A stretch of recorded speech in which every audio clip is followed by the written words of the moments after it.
Ads లేకుండా latest episodes చూడండి. అమ్మా నీకేమైనా పిచ్చా? నేనిష్టపడింది మిత్రనైతే వివేక్ గురించి ఆలోచించంటావేంటి? పిచ్చి పట్టింది నీకే, అందుకే ఇంకా పెళ్ళైన మిత్ర గురించి ఆలోచిస్తున్నావు. అయినా లక్ష్మి మిత్ర హనీమూన్కు కూడా వెళ్ళొచ్చారే, అలా మింగిలైన మిత్ర ఎంగిలే. మరి నువ్వెలా పెళ్లి చేసుకుంటావు? అదే నేను చెప్పినట్టు వివేక్ని ప్రేమలో పారేసి పెళ్లి చేసుకున్నావంటే ఆ ఇంటి కోడలివైపోతావు, వాళ్ళ ఆస్తికి అర్హురాలివైపోతావు. కావాలంటే అప్పుడు లక్ష్మి మీద నీ పగ తీర్చుకుందు గాని. అప్పటిదాకా తొందరపడకుండా అందరితో మంచిగా ఉండమ్మా. ఆ లక్ష్మితో సన్నిహితంగా ఉంటే వివేక్ని ప్రేమలోకి దింపడం ఈజీ అవుతుంది. కానీ అమ్మా, వివేక్ని నేను పెళ్లి చేసుకోవడం ఏంటి? మిత్రాన్ని కదా నేను ఇష్టపడింది. చూడు బేబీ, మనం తిరుపతికి కాలినడకన వెళ్ళామా కారులో వెళ్ళామా అన్నది కాదు పాయింట్. మన మొక్కు తీరిందా లేదా అన్నదే ముఖ్యం. ముందు నువ్వా ఇంటికి కోడలివ్వాలంటే నీ పెళ్లి జరగాలి. అది ఎవరితో అయితే ఏంటి, మనకి ఆస్తి ముఖ్యం. అర్థమైందా?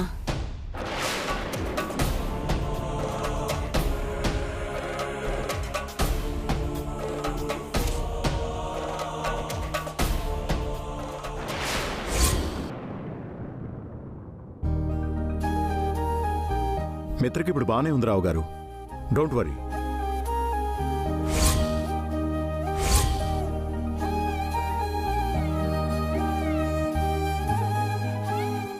ఓకే, ఇంటికి వచ్చేశాడు, ఉంటాను. ఏంటి పెద్దనాన్న ఫోనులతో బాగా బిజీ అయిపోయారు? తెలిసిన వాళ్ళు శ్రేయోభిలాషులు మిత్రకి ఎలా ఉందా అని ఫోన్ల మీద ఫోన్లు చేస్తున్నారు. మాట్లాడక తప్పదు కదా. పెద్దనాన్న, మీరెక్కువగా ఫోన్లో మాట్లాడడం కూడా మంచిది కాదు. ఈ ఫోన్ల విషయంలో పడి టాబ్లెట్స్ విషయం కూడా మర్చిపోయారు. ఈ విషయం పెద్దమ్మకు తెలిసిందనుకో ఫీల్ అవుతుంది, ఫైర్ అవుతుంది. అవసరమా? అవునవును, అవసరం లేదు.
వదినా, డాక్టర్స్ నిన్ను కూడా కొన్ని రోజులు రెస్ట్ తీసుకోమన్నారు కదా. వదినా, ముందిలరా.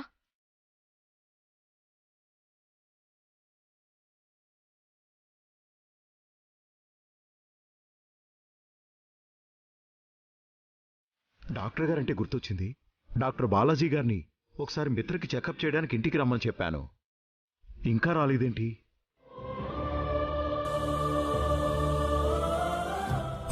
హలో డాక్టర్ గారు, ఎక్కడున్నారు? సార్, అందవే వచ్చేస్తున్నాను. ఓకే, త్వరగా రండి. ఓకే డాడ్, ఇప్పుడు నాకు బాగానే ఉంది కదా, మళ్ళీ డాక్టర్ రావడం ఎందుకు? ఏంటి నీకు బాగానే ఉందా? అయితే ఇప్పుడు లేచి నడవగలవా? డాన్స్ చేయగలవా? చెప్పు. అది కాదు బామ్మ. మిత్రా, కూల్. నువ్వు త్వరగా కోలుకోవాలనే కదా అందరం చూస్తున్నాం. ఏది ఏమైనా ఈ సంవత్సరం మనం శ్రీరామనవమి జరుపుకోబోతున్నామంటే దానికి కారణం లక్ష్మి.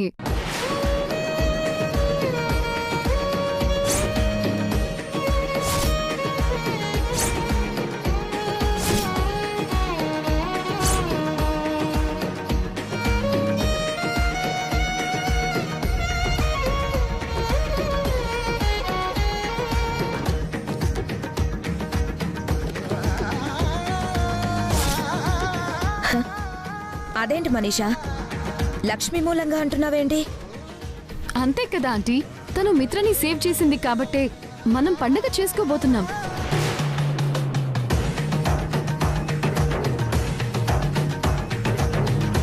తను సేవ్ చేయకపోతే ఇప్పుడు ఇల్లు ఇలా ప్రశాంతంగా ఉండేదా? అందరం చాలా డిస్టర్బ్డ్ గా ఉండేవాళ్ళం. అలా కాకుండా చేసింది లక్ష్మియే కదా. అందుకే తన మూలంగానే మనం హ్యాపీగా పండుగ జరుపుకోబోతున్నాం.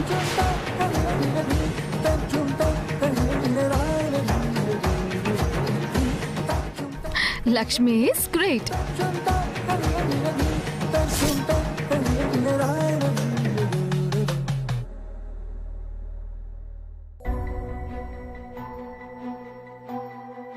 Hi Mitra, how are you? Fine sir.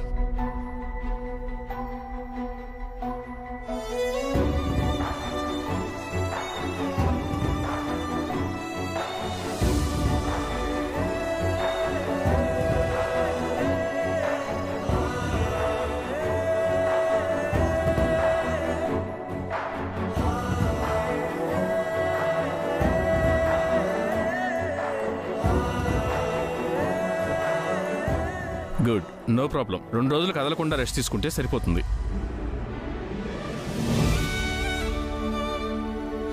Amruthavalli గారు, మీ ఆరోగ్యం ఎలా ఉంది?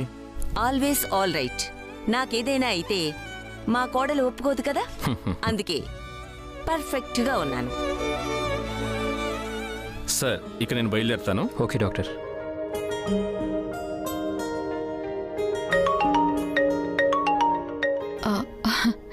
హాయ్ మామ్స్, ఎలా ఉన్నావు? మమ్మీ కాల్ చేసింది.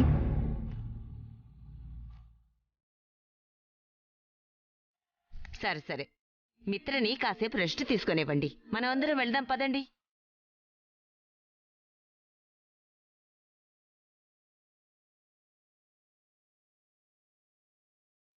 జాగ్రత్త నాన్న.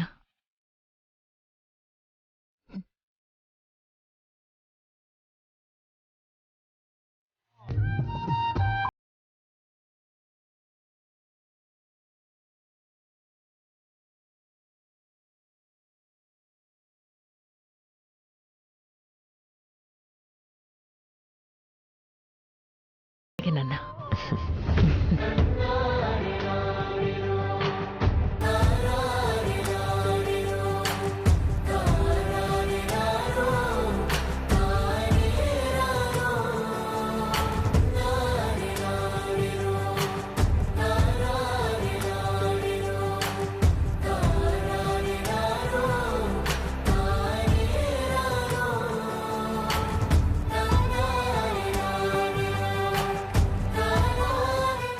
అత్తయ్య గారు, ఇప్పుడే వస్తాను.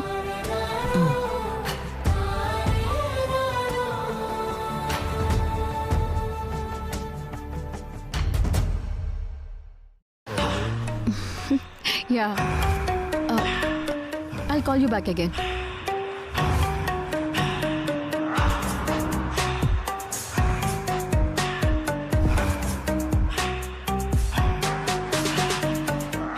ఏమైంది ఆంటీ, ఎందుకలా డల్గా ఉన్నారు? ఇప్పుడు మిత్రాకి బానే ఉంది కదా. డోంట్ వరీ, టెన్షన్ ఎందుకు? మిత్ర పర్ఫెక్ట్ గా ఉన్నాడు. నేను ఆలోచించేది నీ గురించి.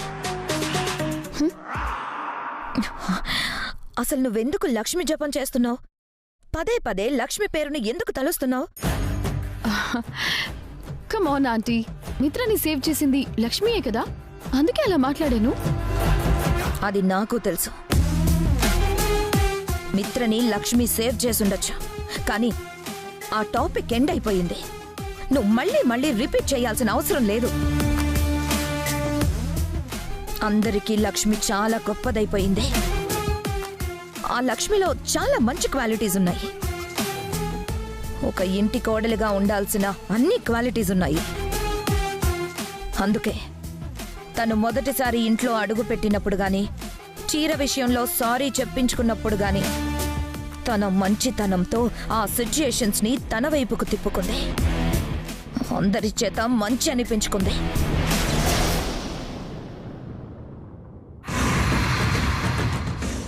తనొక చిన్న మొక్కలాగా ఇంట్లో అడుగు పెట్టింది. రేపు మహావృక్షం అయిపోయి ఇక్కడే పాతుకుపోయిందంటే తను మిత్రకి దూరం అవ్వడం ఇంపాసిబుల్. దాని గురించి నేను ఆలోచిస్తున్నాను. డోంట్ వరీ ఆంటీ, మీరు ఆ విషయం గురించి టెన్షన్ పడకండి. మిత్ర పక్కన స్థానం ఎప్పుడూ నాదే. తాత్కాలికంగా ఇప్పుడు లక్ష్మి వచ్చిందేమో, కానీ పర్మనెంట్గా మాత్రం నాదే. మీరు ఆ విషయంలో కంగారు పడకండి. నువ్వు చాలా తేలిగ్గా కొట్టిపడేస్తున్నావు మనీషా. కేర్ఫుల్గా ఉండాలి. ఆంటీ, మీరు ఒక విషయం మర్చిపోతున్నారు. అసలు మిత్రకి నేనంటే ప్రాణం. నన్ను వదులుకోడు.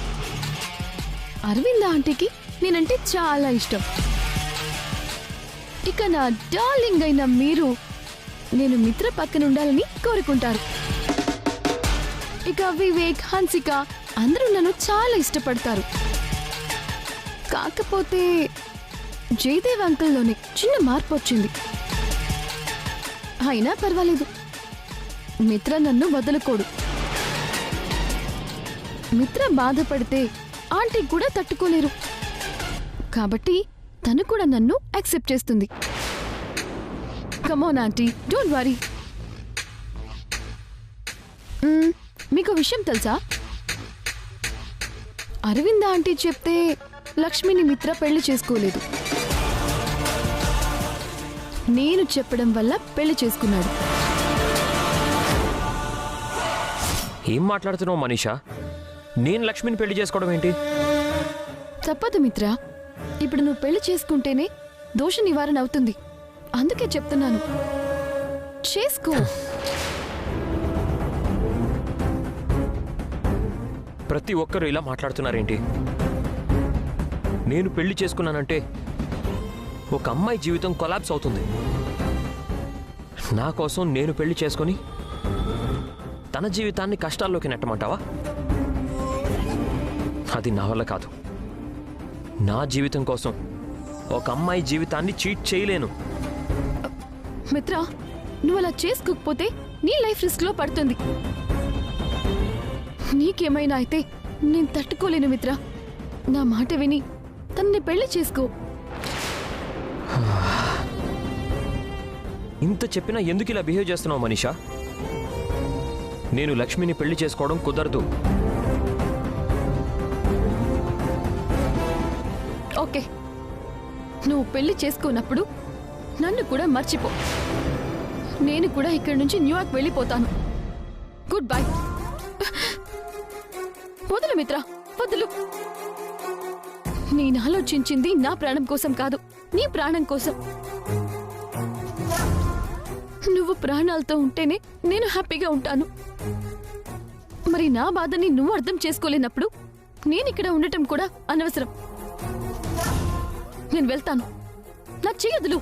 వదులు, వదులు మిత్ర. మనీషా ప్లీజ్. మిత్ర, నువ్వు లక్ష్మిని పెళ్లి చేసుకో. అప్పుడు ఏ సమస్య ఉండదు. Please please. సరే. Thank you, thank you so much. ఏంటి? నువ్వు చెప్పడం వల్ల లక్ష్మిని మిత్ర పెళ్లి చేసుకున్నాడా? అవునా ఆంటీ?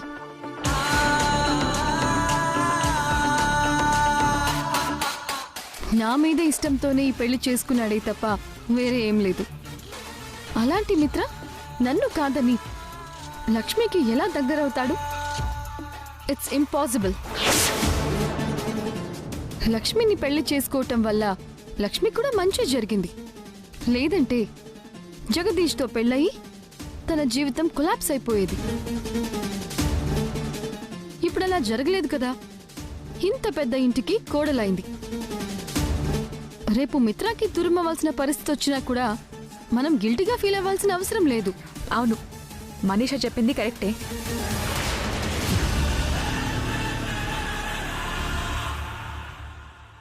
డాడీతో మమ్మీ మాట్లాడుతుంటే నేనొక పక్క నుంచి విన్నాను. సో అమ్మ కూడా ఈ విషయంలో క్లారిటీగా ఉంది. ఎవరు టెన్షన్ పడాల్సిన అవసరం లేదు. ఏదేమైనా మీరిద్దరూ ఒకటిగా ఉండడమే నాకు కావాలి.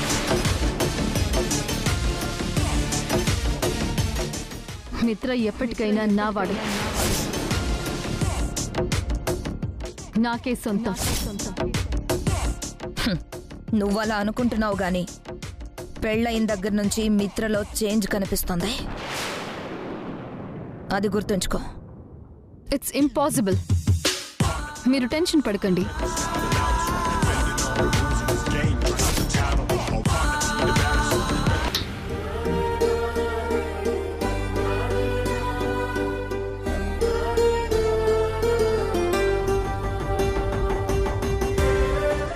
మావయ్య గారు, మీరేంటి ఇక్కడ? కాఫీ ఏమైనా కావాలా? నువ్వేంటమ్మా ఇక్కడ? సర్వెంట్లు ఉన్నారు కదా, నీకేమైనా కావాలంటే వాళ్ళు ఇస్తారు కదా. అది కాదు మావయ్య గారు, ఆయనకి పసుపు కలిపిన పాలు ఇద్దామనుకున్నాను. అవి తాగితే చాలా మంచిది కదా. Old is gold. ఇలా పసుపు పాలు తాగడం అనేది చాలా మంచిది. చిన్నప్పుడు మా నాన్నమ్మ కూడా ఇలాగే ఇచ్చేది. ఆ జ్ఞాపకాలన్నీ గుర్తు చేశావు.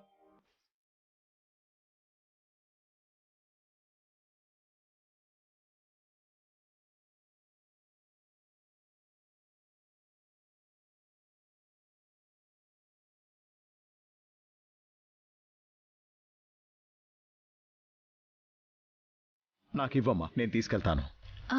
పర్వాలేదు మావయ్య గారు, నేను తీసుకెళ్తాను. పర్వాలేదమ్మా, ఇటివు.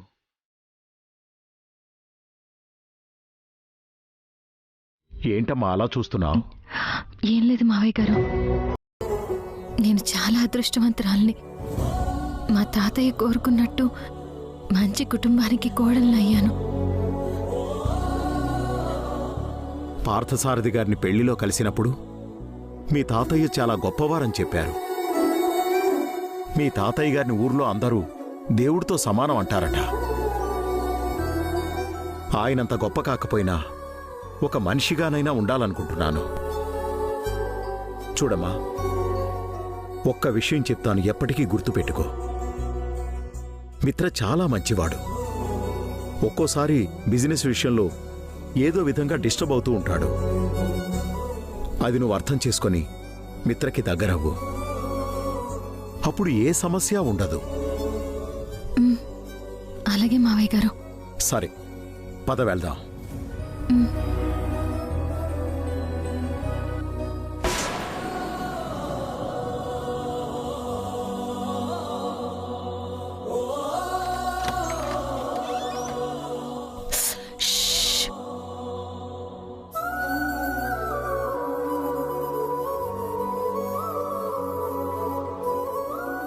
Sorry. Don't worry dad. Just కళ్ళు మూసుకున్నాను అంతే. జాగ్రత్త.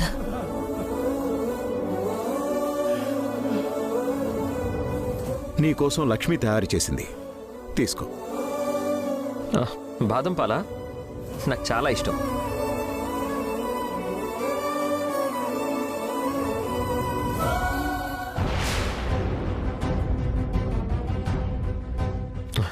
What is this?